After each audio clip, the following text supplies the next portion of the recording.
Thank you for joining us today for Sea Level Rise, Storms, and Surges, Oh My, a Casco Bay Matters event. I'm Sarah Lyman, the Community Engagement Coordinator at Friends of Casco Bay. At Friends of Casco Bay, we work to improve and protect the environmental health of the Bay. And there are over 150 people, the number keeps going up, joining us on the call today. We appreciate each of you being here. So now I am happy to welcome Ivy Frignoca, our Casco Baykeeper and host for today. Hi, Ivy. Ivy is our lead advocate. She is the eyes, ears, and voice of the Bay. Thank you, Ivy. You can take it away. Thanks, Sarah, and welcome everyone. Every day we hear news of the devastating impacts of climate change. The scope and breadth of this worldwide crisis is overwhelming and daunting, but we can be resilient and slow the course of this change. It's people like all of you who will make the difference. Our actions must be part of a global solution, but take place locally. Today, we'll focus on the effects of sea level rise, more intense storms, and higher storm surges along our coastline. More importantly, we will discuss actions we can take to help us correct course and be more resilient. Our special guest, Pete Slovinsky, is a marine geologist with the Maine Geological Survey. He serves on the Science and Technical Subcommittee and Community Resilience Working Group of the Maine Climate Council. Pete's work focuses on assessing how vulnerable our coast is to sea level rise, increased storms, and surge.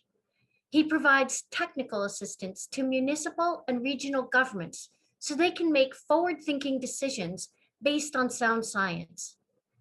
Pete will provide an overview of the best available science as compiled by the Science and Technical Subcommittee concerning sea level rise, increased storms, and storm surge along our coast. About 370 guests have registered for today's discussion. All of your voices are important, and many of you have significant expertise in addressing climate change. A few of our guests include Dr. Cassandra Rose, Maine Climate Council Coordinator with the Governor's Office of Policy, Innovation, and the Future, Judy East, Executive Director of the Land Use Planning Commission and Chair of the Community Resilience Working Group of the Maine Climate Council, and Representative Lydia Bloom, a member of the Maine Climate Council and of the Marine Resources and Environment and Natural Resources Committees of the Maine State Legislature. They and others may add content in the chat during the question and answer part of our program. Now, from looking in the chat, it seems like a lot of you are concerned about sea level rise and erosion of the islands along the bay. So I'm going to turn it over to Pete so we can hear from him about that. Thanks, Ivy. Hi, everyone. Pete Slovinsky with the Maine Geological Survey.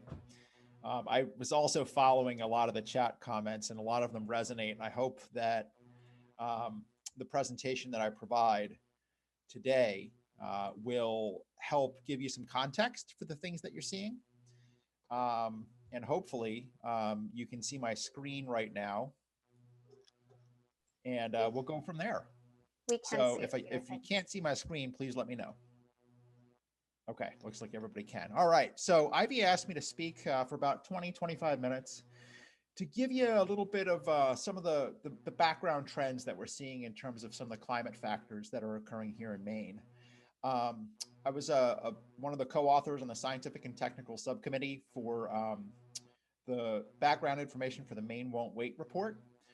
So a lot of the information that I'll be providing to you today actually comes from that report. And if you want to get down into the weeds of some of the information that I provide, that's a great place to go look at some of this stuff. So when I think of some of the really visible climate change trends that we're seeing, the first thing that comes to my mind, at least, is temperature. Okay, and over the period since 1895 to 2019, we've seen some significant changes in our overall maximum, mean, and minimum temperatures. But more importantly, it's those mean winter or December, January, and February temperatures that have been increasing at about, we're up about 5 degrees since 1895. So that's a significant trend in terms of a very visible climate factor. Another very visible climate factor is annual precipitation. And the same thing has occurred. If you look at that same time trend, we've seen a change of about 6 more inches than it was back in 1895 for an annual precipitation trend. And I think more importantly is actually the intensity of that precipitation. So this is a chart that I've grabbed from NOAA Atlas 14, it's called. It was a recalculation of 1% or 100-year storm events and how much rain basically falls in that kind of event over a 24-hour period. So let's focus a little bit closer on Maine and looking at Casco Bay. When we compare that new data that came out in 2014 with data from what's called TP40, which was basically the same thing that was done in 1940, there was between a 21 and 30% increase in the area of Casco Bay. And as you go farther into York County, that's between a 30 and 40% increase. So we're seeing a lot more of these high intensity rain events that are compounding a lot of the problems that a lot of you mentioned in the chat. Now, getting to what I am really here to talk about is basically sea level rise and storm surge. Just to give you context, again, I think of sea level rise as one of the most visible things that we as citizens of Maine are seeing as a result of climate change. There's no doubt that sea levels are rising. This is a chart showing annual sea levels at Portland going back to 1912, and it's actually through 2021. So I literally updated this in February using data through January of 2021. So we don't have a whole calendar year, but you can see 2021 is pretty high right now. January 2021 was pretty high water level. But you can see this overall trend is rising, a rate of about 7.5 inches per century. That's basically matching what's happening on a global scale currently, okay? If we compared these sea level trends with what's happening on a global scale. Now, what I think is more important is if we look at about the last almost 30 years now, that rate of sea level rise has almost doubled to about 14 inches per century, okay? So the key take home here point is you look at that long blue curve, it's a little bit flatter. Since about 1990, about half of the sea level rise that we've seen has occurred, okay? And there was a little bit of a dip going back into the 80s, into the 90s. But if you look from the 90s on, that rate of sea level rise is much faster than it was, okay? So that zero line is what we call the long-term average. So anything below that is below the average. Anything above that is above that long-term average from 1912 to 2021. So just to give you some more context, what are the dominant causes of global and regional sea levels that impact Maine sea levels? There are really 2 dominant factors. The first is volumetric increase. That accounts for about 50%, but every time we read new studies, that percentage is slightly going up. But that relates to physical increase of the volumes of the oceans due to melting of land-based ice sheets and glaciers. Think of Antarctica and Greenland.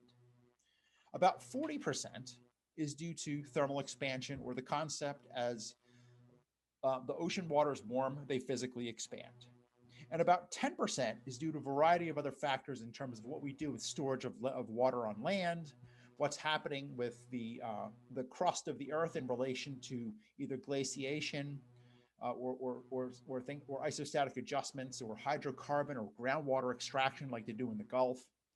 Changes in ocean circulation, I'll talk about in a subsequent slide, and how that might impact water levels in the Gulf of Maine especially. And then gravitational driven changes is something that people won't really think of, but Antarctica and Greenland have huge land mass, a huge mass of ice on them. And as that ice mass actually decreases, the gravitational pull decreases, which will actually cause sea levels to rise elsewhere. So most people think of sea levels as something that's changing very, very slowly over time. So as I've showed you, it's already been accelerating over about the last 30 years. But sea levels can also change abruptly. And we had a phenomenon back in 2010. where we had the highest sea level recorded. If we go back to this chart here, 2010, the highest sea level recorded over the last, since 1912. And that was due to two factors. The first was a slowdown in the Gulf Stream. The Gulf Stream is a fast-moving warm water body that actually props up water in the Sea of Sargasso. And if the Gulf Stream slows down or laxes, water can actually slosh against the east coast of the United States. And that can raise sea levels locally. And that, in fact, this is a phenomenon that occurred along the entire east coast of the US, but was most pronounced in the Gulf of Maine. Compounding that was what we call a negative phase of the North Atlantic Oscillation. That's basically how pressure systems set up over Greenland and the Azores. Under a negative phase, you get a strong low pressure offshore, which actually pushes winds against the coast of the east coast of the United States. But at the same time, it allows for a dip in the jet stream, which steers storms right up our coast. So you combine all these things, and we had sea levels of about 5 to 6 inches higher, especially in the winter of 2010 in the Gulf of Maine. This was the most pronounced along the entire east coast of the United States. So this graph is a little bit busy, but this is months of the year on the x-axis, and on the y-axis are every year. So January, this is all the years plotted, the lowest being not the orange little dots at the bottom are the lowest. They're all in the teens and 20s. The orange dots at the top are the highest, and you can see 4 of the 12 highest monthly sea levels occurred in 2010. It was actually 5 until April 2020 knocked out 2010.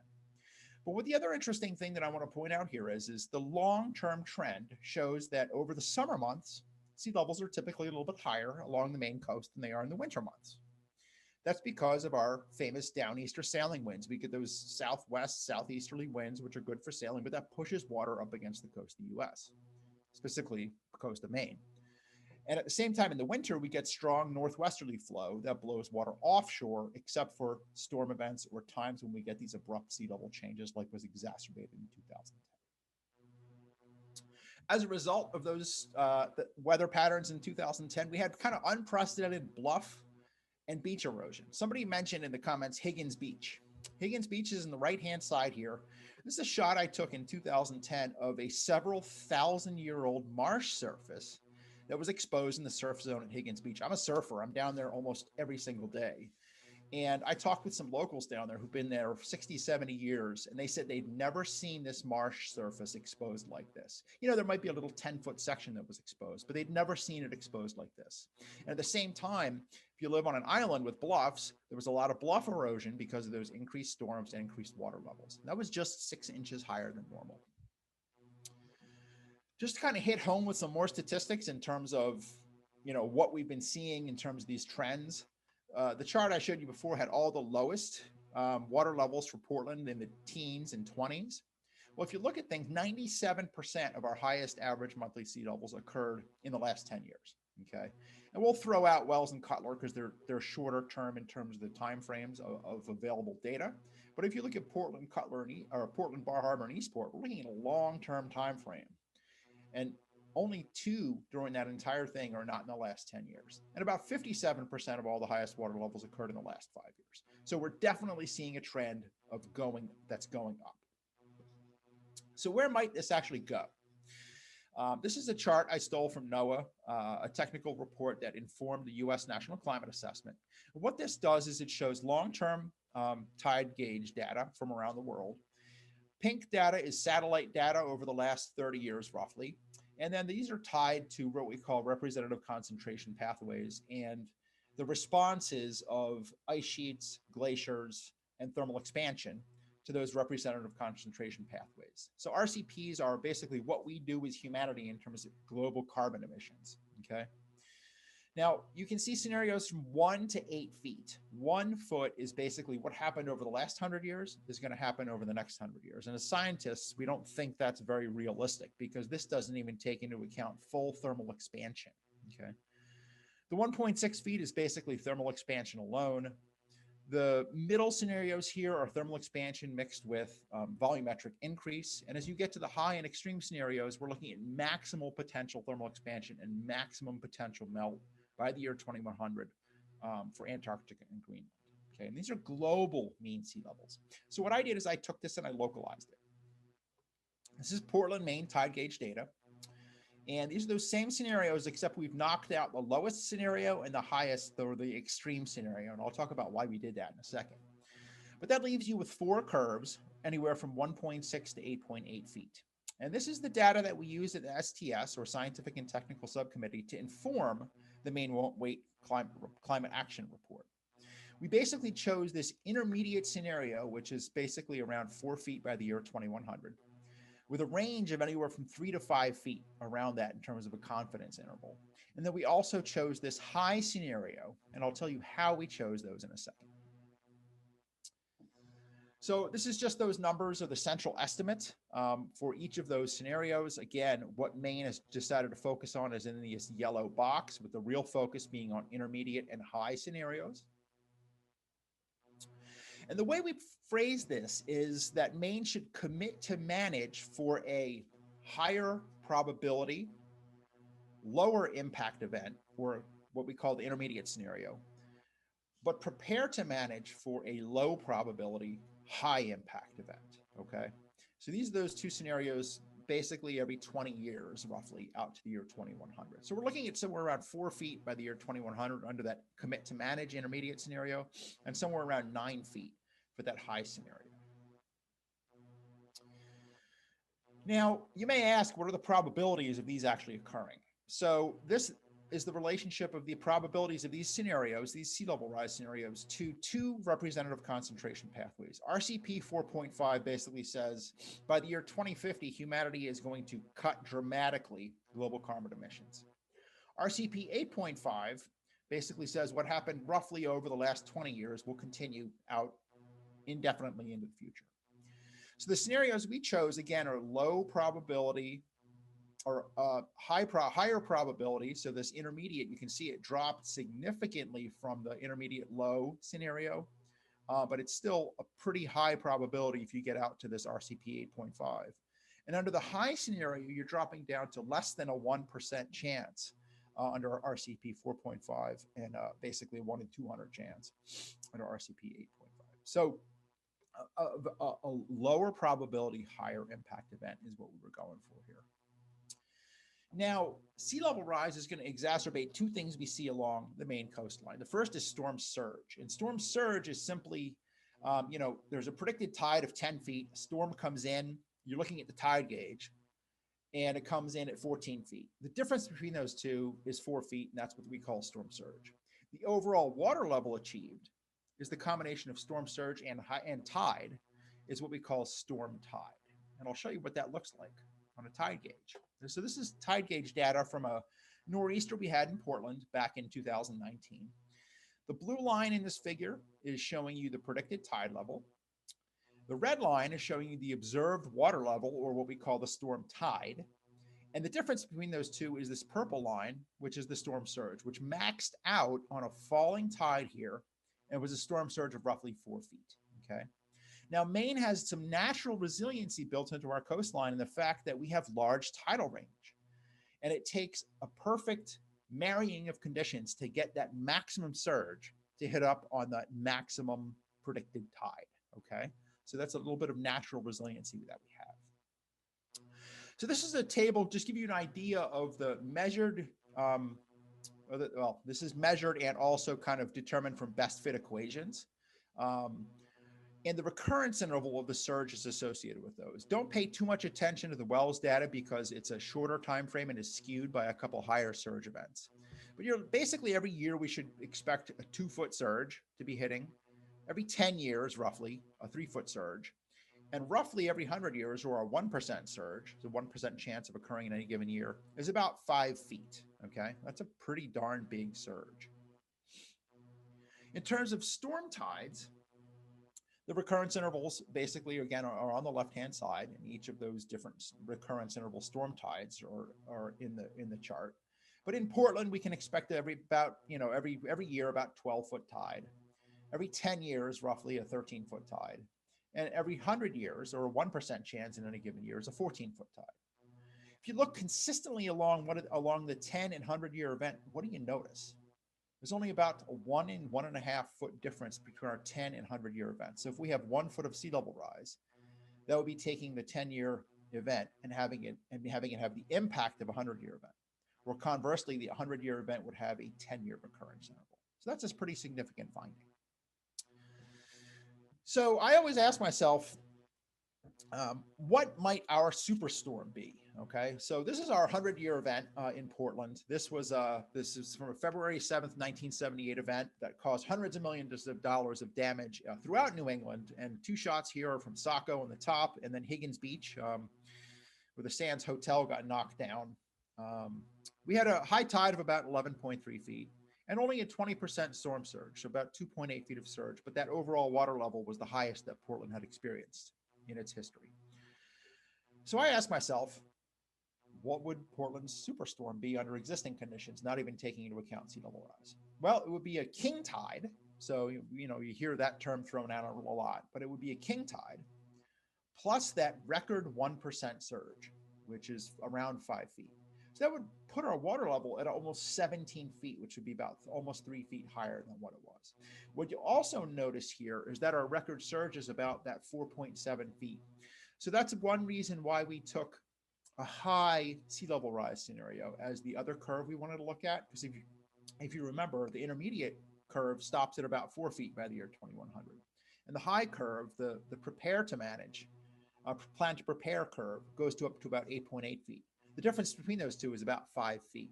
So if we even just have that intermediate scenario, we could still have storm surges of 5 feet, okay? That'll push us up towards that high scenario.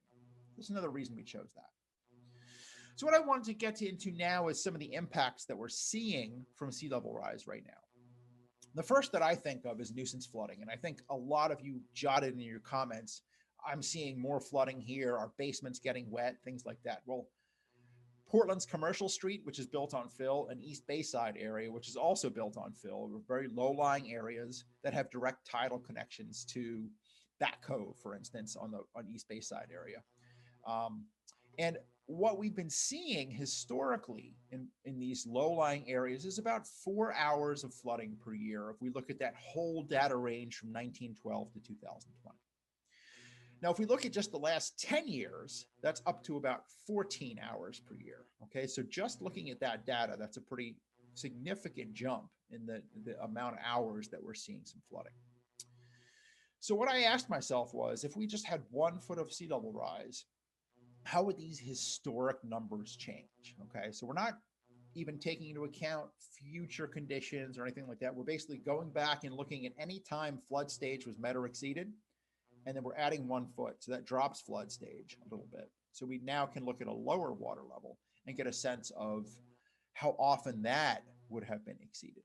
And the numbers are pretty staggering. It's between a 10 and 15-fold increase in the frequency of nuisance flooding. Okay, so if something's flooded for 4 hours a year, you can really plan around that. If it's flooded for 142 hours per year, it's a little bit harder to plan around, and you start really thinking about the impacts.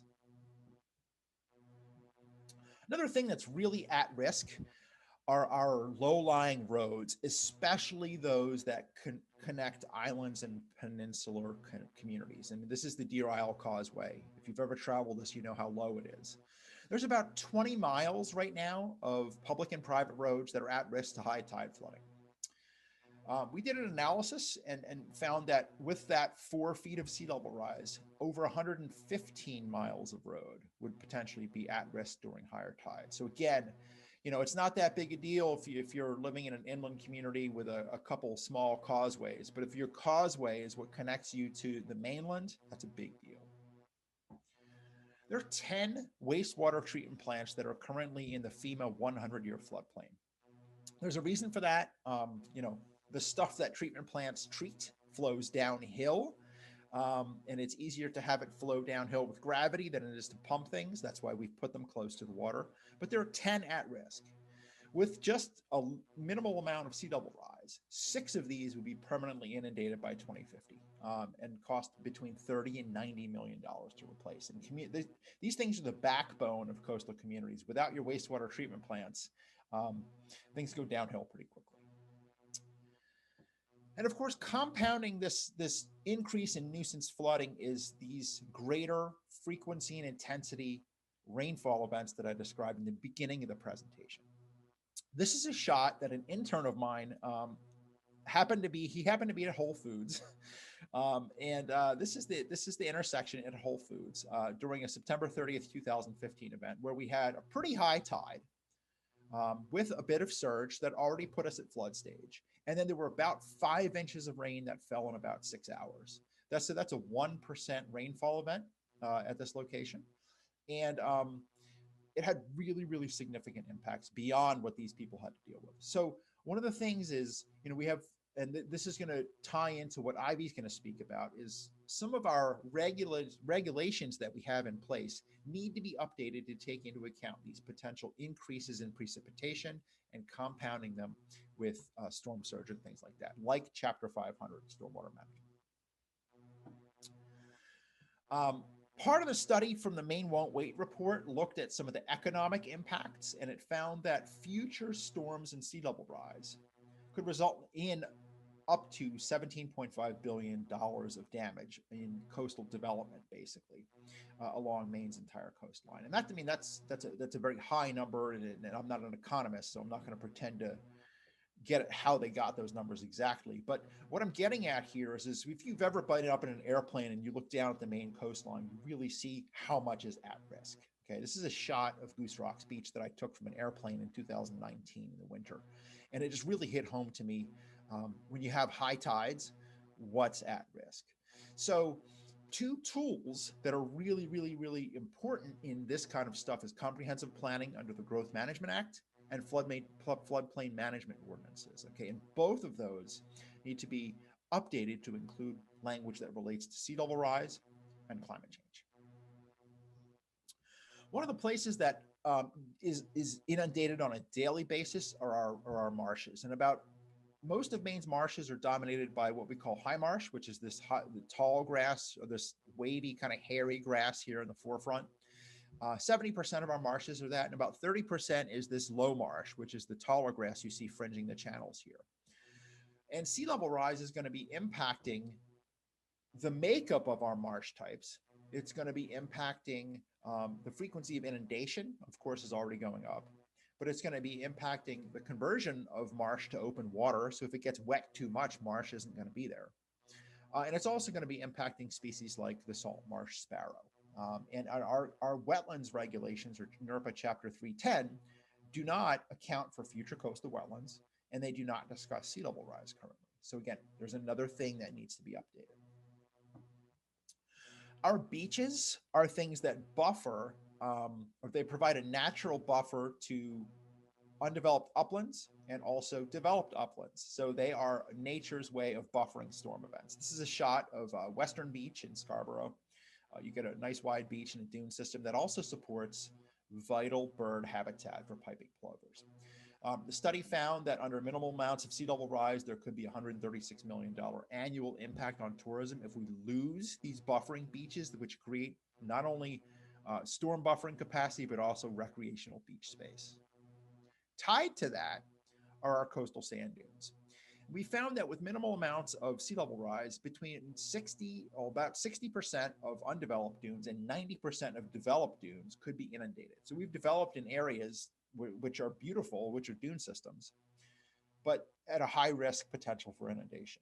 And our coastal sand dune rules, or Chapter 355, are the only location in our regulations that actually looks forward in terms of sea level rise. Right now it says, you know, if you're in the dune system, you need to look at 2 feet of sea level rise over the next 100 years.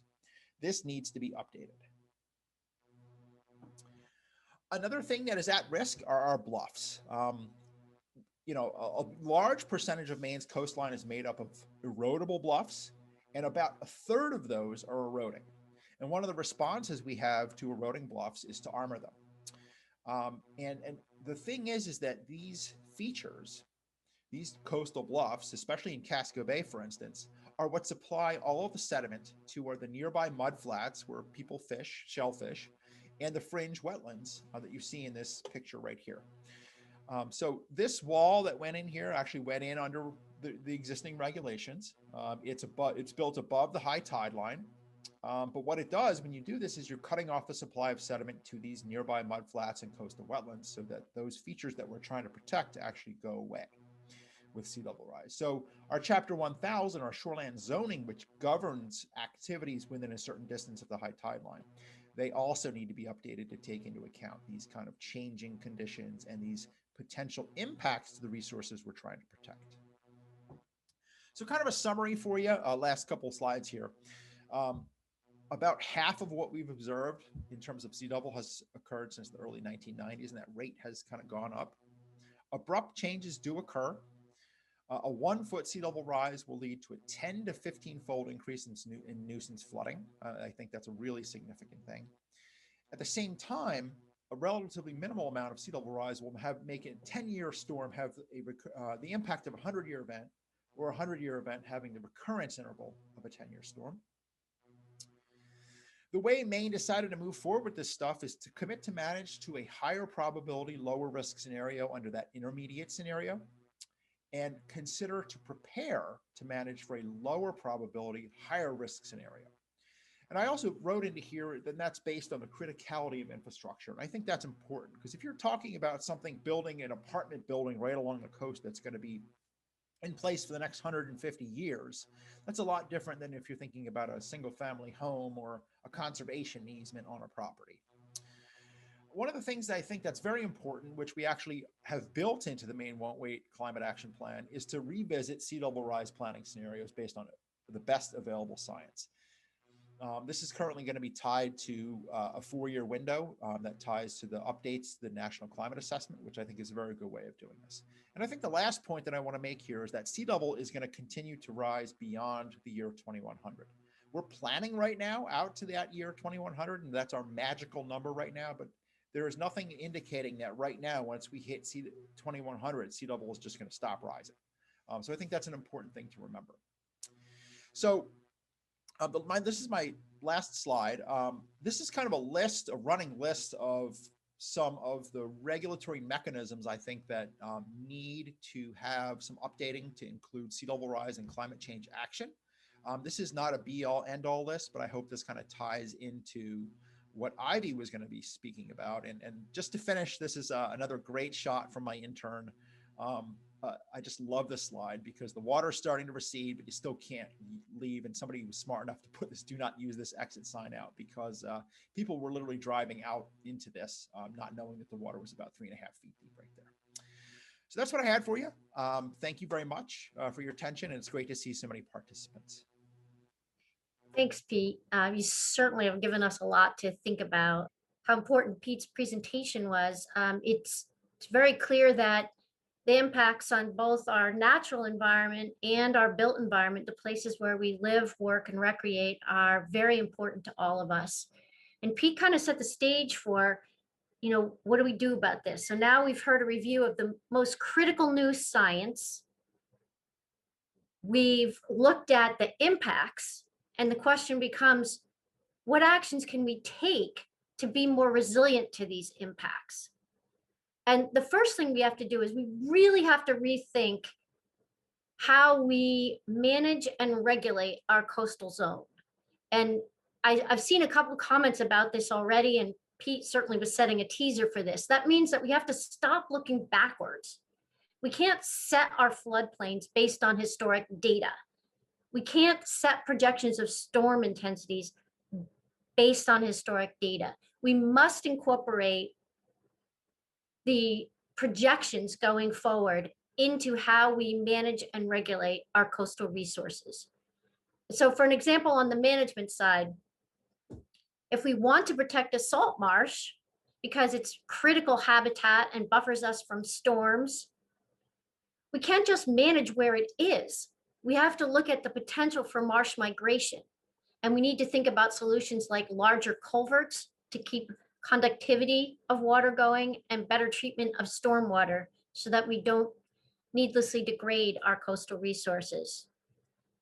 We also really need to think about how we build and rebuild in the coastal zone. Those are going to be tough decisions. Sometimes it means building higher. Sometimes it means building further back. It definitely means using less pavement in that zone.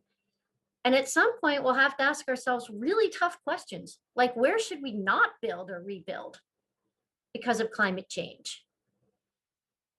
We have to make our laws forward-looking, not backward. And we talked about this a little bit.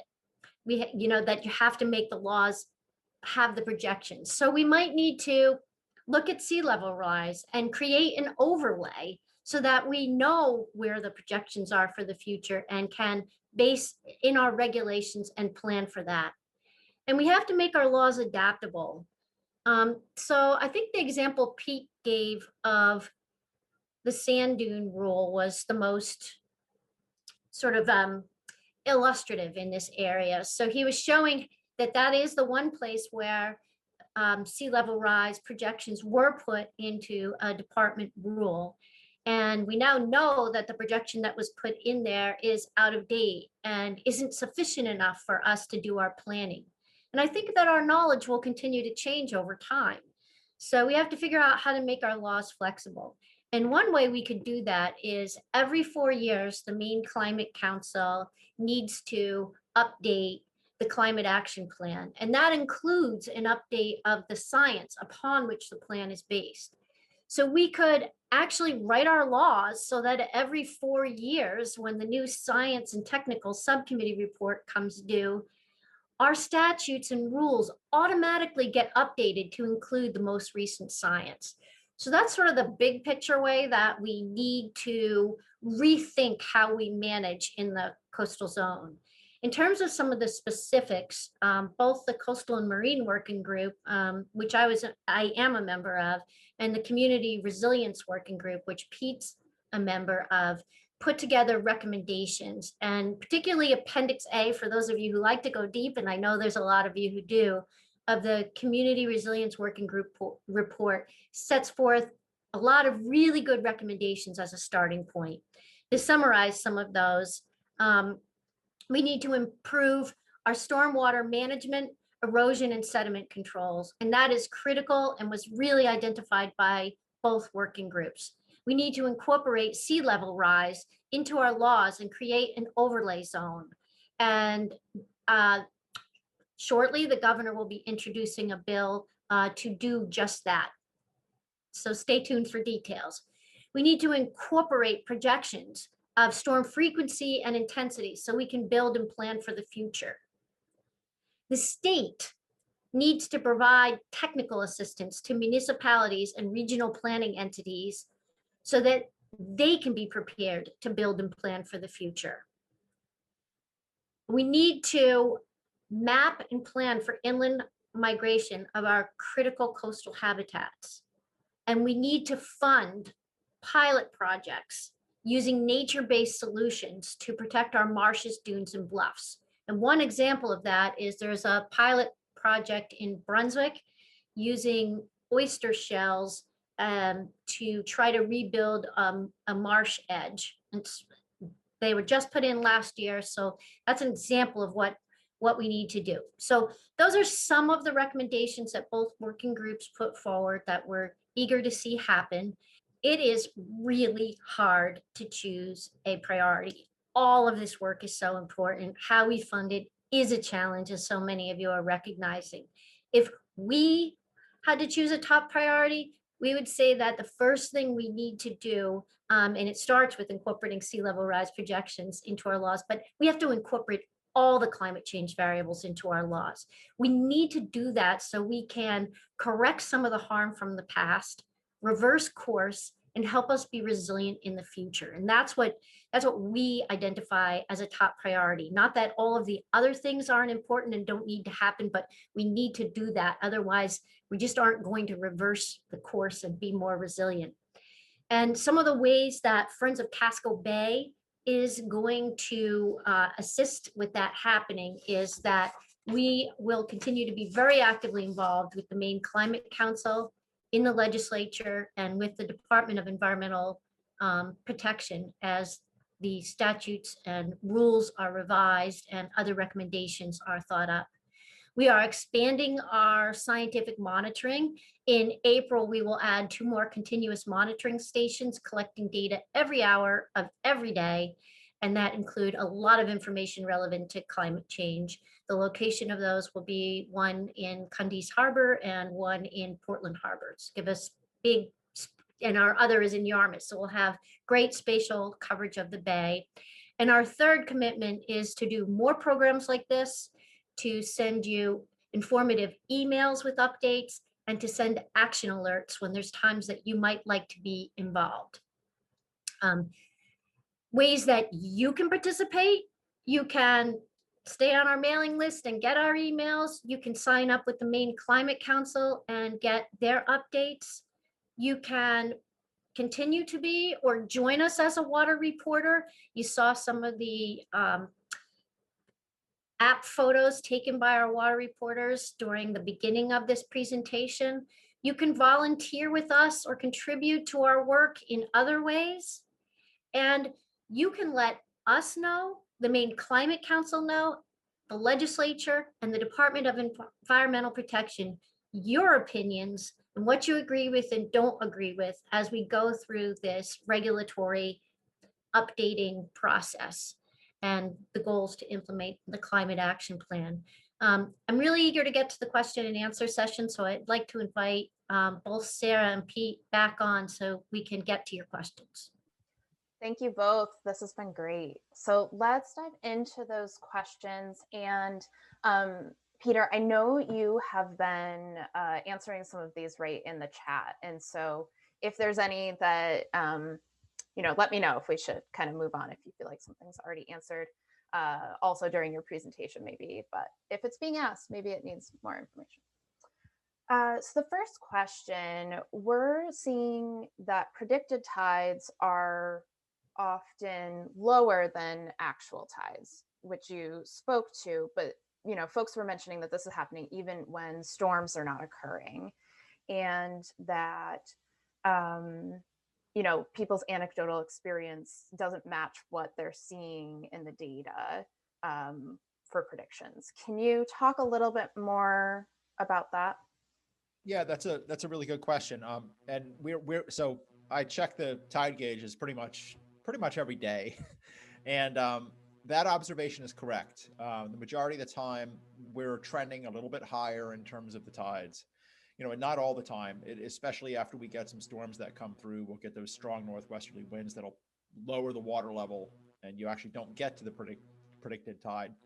But in general, that's correct. We're seeing tides running a little bit higher than normal. It's unclear to us right now whether or not we're entering that same kind of thing that we were in 2010. I've been keeping track of the North Atlantic Oscillation. We are in a negative phase right now. So whether or not we actually get to, and then, there's been some articles going around about the Gulf Stream being the slowest it's been over the last 1,000 years.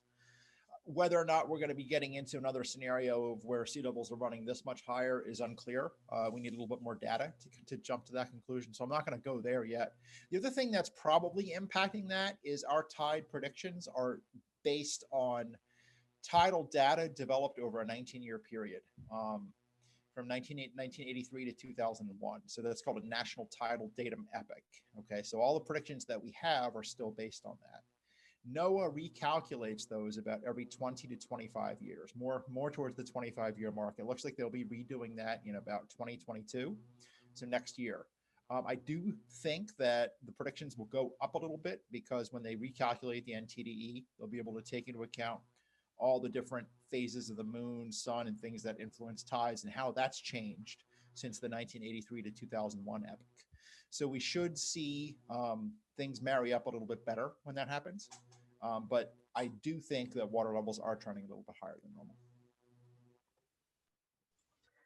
And this next question might be a little bit related to what you were just talking about. The question is, could you comment on the trends in the relationship between climate change predictions and actual performance over the past 20 years? And this person says, to disclose my bias, my understanding is that the models have consistently underestimated the change actually experienced across a range of parameters. Is that true? Wow, that's a really good question. And that's something probably a climate scientist would be the best person to answer. But that being said, their observation is correct. When if we were having this conversation 10 years ago, what we'd be talking about in terms of likely sea level rise scenarios would be 2 feet by the year 2100, not necessarily 4 feet by the year 2100 and things like that. So I think climate science is something that's evolving over time. And there's so many different factors that need to be taken into account and different dynamics that are occurring. Somebody mentioned or made a comment about Antarctica and Greenland, and I mentioned earlier about the contribution that we're getting from volumetric increase. There's new work that's always coming out that's showing that contribution is potentially more than what we're actually measuring. So the comparison of the models, I think, yeah, definitely there's been a slight under prediction of some of those curves, but there's a reason why a lot of those curves go, they're relatively flat, and then you get out to about 2050 and then they start really going up, not necessarily exponentially, but they go up at a much steeper rate. And a lot of the factors associated with increased volumetric increase is reflected in those curves. So right now, if I could go back and show you where we've been trending since 1912 to 2020, we've been trending pretty much in that intermediate low to intermediate scenario. If you marry those curves up to the year 2000 and see where they go. We are seeing a slight acceleration in the rate over the last 25 years. But to get to some of those curves that where we're going to be going, we need to be in about the 4 to 6 millimeter per year range over the next couple years. We're already almost at 4 millimeters per year. So the question is, over the next couple of years, will we be getting to the 6 millimeter per year, then 8 millimeter per year? Kind of that growth that we need to see to get to those higher curves.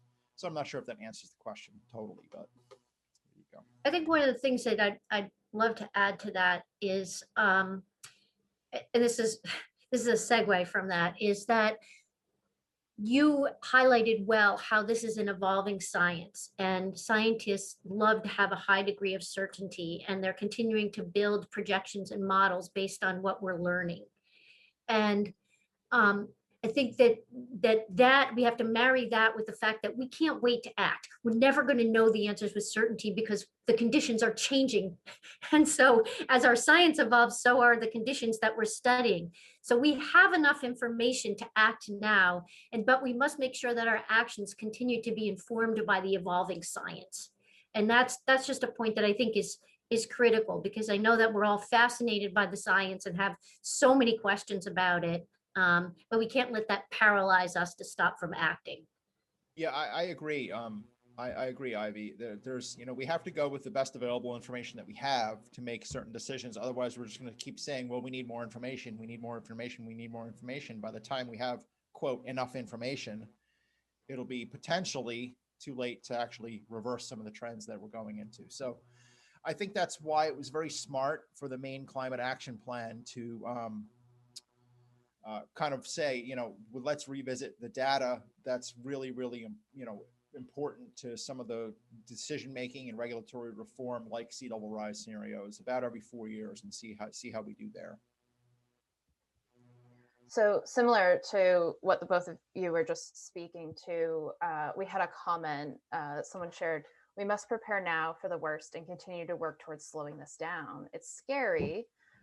This person talked about, "I tried to prepare my children when they were growing up in the 80s and 90s and beyond." How do we prepare, and how do we involve, this person's grandchildren now who are 4, 7, and 9? So any ideas about including children? So that is a fabulous question. It came up so much during the Climate Council process, and I know we get questions about this a lot, friends of Casco Bay. And there's actually a component added for education, because there does need to be preparation, and it does seem like because of education that people like the person who commented have done, that there's a lot more understanding and support for addressing climate change in our younger generation right now. I also saw another question. I don't, sorry to jump out of queue, but this was such an important question. It was the question about I just, there's so many comments are just popping up quickly on my screen, but it was a question about what do we do when our coastline is increasingly being gentrified? Who are we managing the coast for? And I don't want to misstate the question, but we care about Casco Bay for everyone. You know, there's still a lot of people who make their living fishing, shellfishing, aquaculturists. It's a recreation resource. We do have public access points. I think that you know, that is an issue, and there will be complications based on the privatization of our coast and our intertidal zone. But as our motto goes, Casco Bay belongs to all of us, and I think we all care about it. I just had to say that. Yeah, you know, it's an interesting point, and given how many questions and everything that's coming through the chat, I'm trying to kind of do both at once. But I wish we could have longer time for discussion, or maybe that's something we can figure out how to do some other time. But I think you bring up a really good point, and that so. You know, at least some of the trends that we're seeing is, and this certainly isn't representative of every area of Maine, but there are significant changes that are occurring. And some people are just being costed out of being able to live along the coast anymore. You know, maybe maybe their family has owned a cottage for a century or so along the coast, but with the increased risks, increased flood insurance costs, things like that, you know, some of these factors are actually driving folks away from the coast who've been there for a really, really long period of time. And you end up with, you know, a lot of these original cottages being torn down and being built as second homes, which, you know, is something into itself, because economically it helps a community when you have high value homes along the shoreline, but it does result in a change potentially in you know, the historical context socially of that community. Absolutely. Well, there's a lot of other great questions here. We have captured everything, but at the same time, I want to make sure that we end on time to respect everyone's time. And Ivy, I know you have a couple of things that you want to say to wrap it up. Yeah, if I can do that right now. So I guess that we are so grateful to all of you for participating in today's discussion. We wish it could be in person. I think Pete's right. We have to have more of these conversations, especially when we can get together. Thank you so much for caring and attending. Please look for our updates. We'll send around links and a recording of this discussion so you can share it with others. And please stay engaged in helping Maine's coast and Casco Bay be resilient to climate change.